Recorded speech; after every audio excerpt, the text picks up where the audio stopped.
Hey, what's up everybody? It's Christian with Reaper Disc, and today I want to talk to you about the distance driver that changed the game. In 2007, Innova Champion Disc introduced what would become known as the golden standard for high-speed distance drivers across the entire sport. The Star Destroyer quickly became the choice driver for many of the top pros and world champions in the world. From Avery Jenkins to Paul Macbeth to Philo Brathwaite to Nate Sexton to all of these major pros that we have grown to see succeed in the sport, the Star Destroyer has always been the number one distance driver in all of their bags and in the game. So what makes the Star Destroyer so unique, so successful, and above all, that golden standard of distance drivers? Many have often attempted to imitate, but the Destroyer has never truly been replicated. The perfect combination of high speed, a good glide, little bit of high speed turn, and a good reliable fade at the end of the flight has made the Destroyer, honestly, one of the best golf discs ever created, and definitely leads the entire market in distance drivers sold every year. The number of players that I see out on the courses who, whether or not they throw an all-Innova bag, or if they just throw a mixed bag, most of them have a Destroyer in the bag, or they say, well, this is what I throw in place of the Destroyer. And if they haven't, then they definitely have in the past. It's crazy just how far of a reach the Destroyer has been able to get, and just how much of a chokehold it truly has on the entire market. There's a reason that this disc is the best distance driver in the entire sport, and I'm going to tell you why.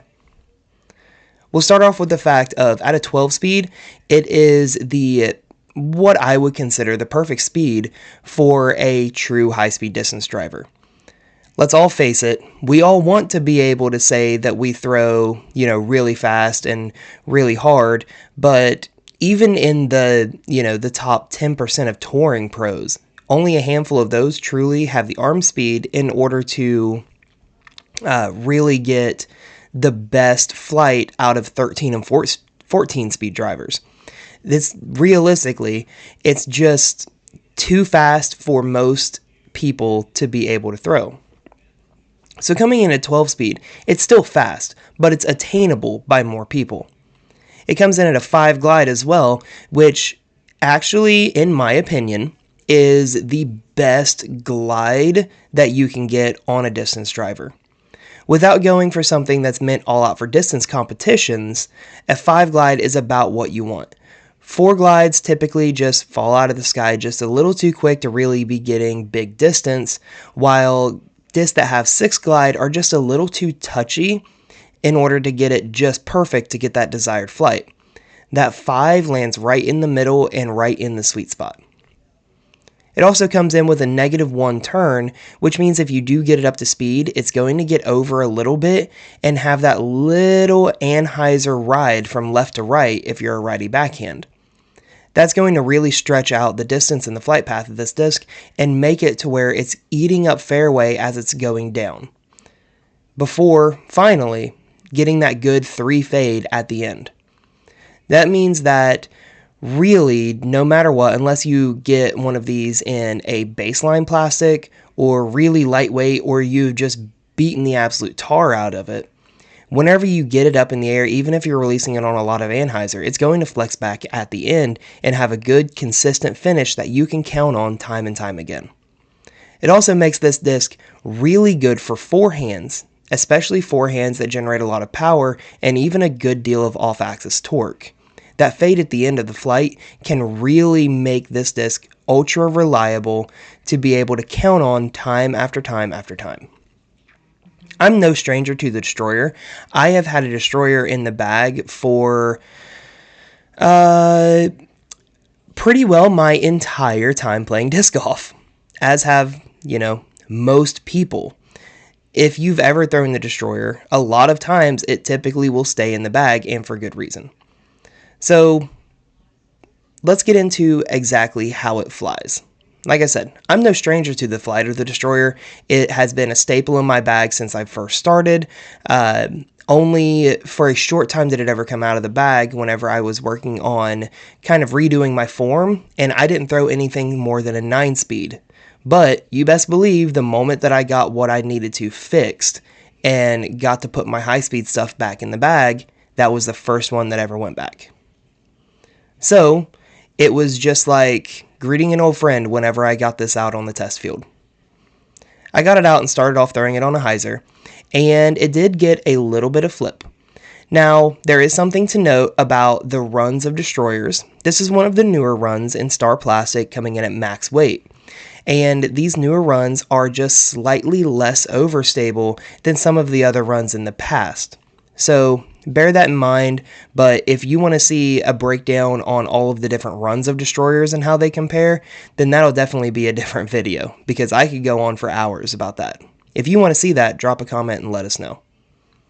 So when I threw it on hyzer, it got a little bit of flip up and rode straight, that glide really kind of helping it push down the fairway, before that fade kicked in and caused it to have a really nice, good, firm fade at the end.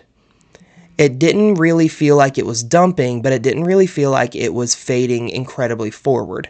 It had just that good standard finish that you want out of a reliable, dependable distance driver.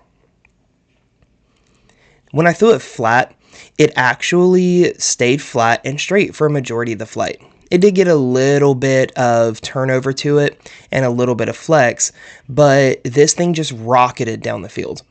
And again, by the time it started slowing down just a little bit, that fade kicked back in and brought it back to the left, almost like clockwork. This thing is so dependable, and you know exactly what it's going to do when you throw it, that it makes it really consistent and easy to rely on this disc. When I threw the Destroyer on anhyzer, that's whenever that -1 turn was really able to help it stay on the turnover angle for a good while.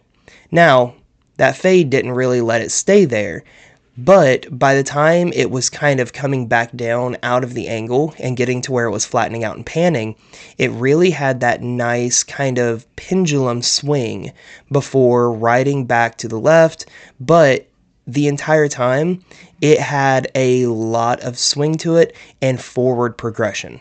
I've said it before on different reviews as well as a couple different tutorials, that the longer a disc stays on anhyzer throughout the flight, the further it's going to go.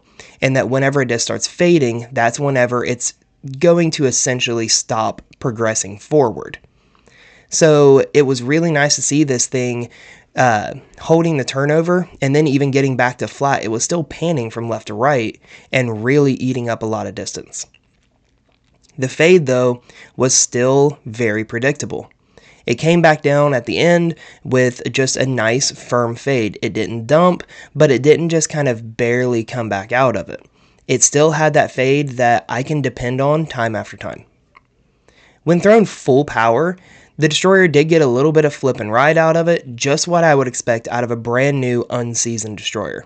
Now, some of the Destroyers in my bag, I've handpicked due to optimal weights, the optimal run for my personal throw style and throw speed, as well as perfectly seasoned for what I needed to do. A brand new max weight Star Destroyer, though, this is exactly what I was expecting. It got a little bit of flip up out of the hyzer release that I put it on, and got over just a couple degrees on anhyzer. It continued to ride and use that speed that I was able to put on it and really just cruise down the fairway. After getting back to flat toward the end, it continued pushing forward before starting to have that gentle at first fade and then kind of kicking in just a little more at the very end of the flight. All in all, I can't say I was surprised with how the Destroyer flew. The Destroyer is the disc I'm most comfortable with out of any that I've ever thrown in my life. I've relied on it for multiple years, and they have come in clutch in a lot of make or break situations where I need something to do exactly this. There's a reason that the Star Destroyer is the #1 distance driver in disc golf. And if you haven't tried it yet, I implore you to get one for yourself and give it a shot. You'll never look back. If you want to start a destroyer for yourself, click the link in the description of this video to head on over to reaperdisc.com to find one there. Subscribe to the channel here, that way you can keep up with all of the new content we're putting out seemingly every day. Follow us on social media at ReaperDisc, that way you can keep up also with all of our new releases, restocks, and exclusive drops. Again, I'm Christian with Reaper Discs, and I'll see you guys in the next video.